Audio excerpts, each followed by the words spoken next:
Hi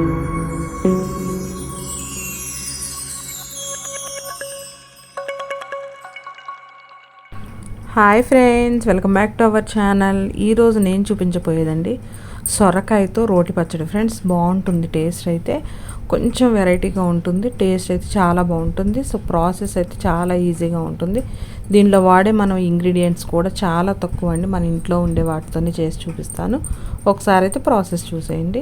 ఎవరైతే నా ఛానల్ని ఫస్ట్ టైం చూస్తున్నారో ఒకసారి సబ్స్క్రైబ్ అయితే చేసేయండి ఫ్రెండ్స్. అలాగే పక్కనే ఉన్నటువంటి బెల్ ఐకాన్ని క్లిక్ చేస్తే దానిలో ఉండే ఆల్ ఆప్షన్ క్లిక్ చేయడం వల్ల నేను పెట్టే కొత్త వీడియోస్ అన్నీ మీ ఫోన్కి వస్తూ ఉంటాయి ఫ్రెండ్స్. సో ముందుగా అయితే నేను ఒక చిన్న సొరకాయ ముక్కానండి. అలాగే ఒక 7 నుంచి 8 వరకు పచ్చిమిర్చి తీసుకున్నాను. ఒక 2 టొమాటోస్ తీసుకున్నాను అనమాట. ముందుగా మనం ఒక బాండీ పెట్టుకొని ఆయిల్ అనేది హీట్ చేసుకొని పచ్చిమిర్చిని ఈ విధంగా ముక్కలు కట్ చేసి వేసుకున్నారనుకోండి, మనకు అవి చిటపట్లు ఆడకుండా ఉంటాయి అన్నమాట. సో దీనిలోనే ఒక 2 టేబుల్ స్పూన్స్ వరకు పచ్చి పల్లీలు అండి, పల్లీలు కూడా యాడ్ చేసుకొని ఒకసారి అయితే మొత్తం అంతా ఇవి కొంచెం వేగే వరకు తిప్పుకోండి. ఇవి మనకు కొంచెం లైట్ కలర్ వచ్చినా సరిపోతుందండి, అంత ఎక్కువ వేగ అవసరం లేదు. సో దీనిలో ఇప్పుడు నేను ఒక 1/2 టేబుల్ స్పూన్ జీలకర్ర యాడ్ చేసుకుంటున్నాను. ఈ జీలకర్ర కూడా యాడ్ చేసుకున్న తర్వాత ఇవంతా మనం ముందుగా ఫ్రై చేసుకొని ఒక ప్లేట్లోకి అయితే తీసి పక్కన పెట్టేసుకోండి. సో దీనిలో ఇంకొక టేబుల్ స్పూన్ ఆయిల్ అనేది యాడ్ చేసుకొని సొరకాయ ముక్కలనండి ముందు పీల్ చేసేసుకొని ఇలా చిన్న చిన్న ముక్కలుగా కట్ చేసుకొని సొరకాయ ముక్కలను కూడా ఈ బాండీలో యాడ్ చేసేసుకోండి. దీనిలో ఒక 2 టొమాటోస్ అండి, కొంచెం రెడ్డిష్గా ఉండే టొమాటోస్ యాడ్ చేసుకోండి, బాగుంటుంది. సో పెద్దవైతే ఒక 2 యాడ్ చేసుకోండి, లేదు చిన్నవి అంటే ఒక 3 యాడ్ చేసుకోండి అనమాట.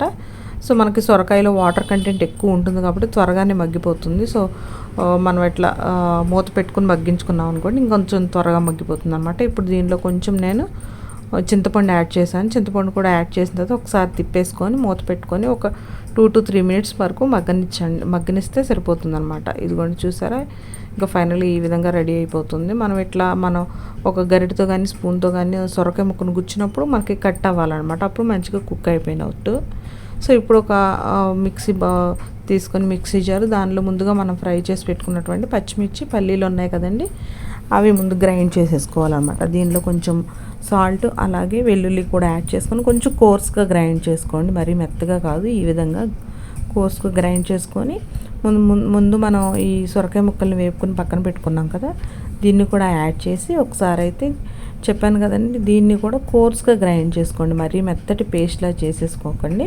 సో ఇప్పుడు బౌల్లోకి అయితే తీసేసుకోండి. ఇప్పుడు మనం ఈ ఫైనల్గా మనకి పచ్చడికి పోపు అయితే రెడీ చేసేసుకుందామండి. పోపు వేసేసుకొని పోపులో కొంచెం ఫైనల్లో కొంచెం పసుపు యాడ్ చేశారనుకోండి, కలర్ కోసం బాగుంటుందన్నమాట.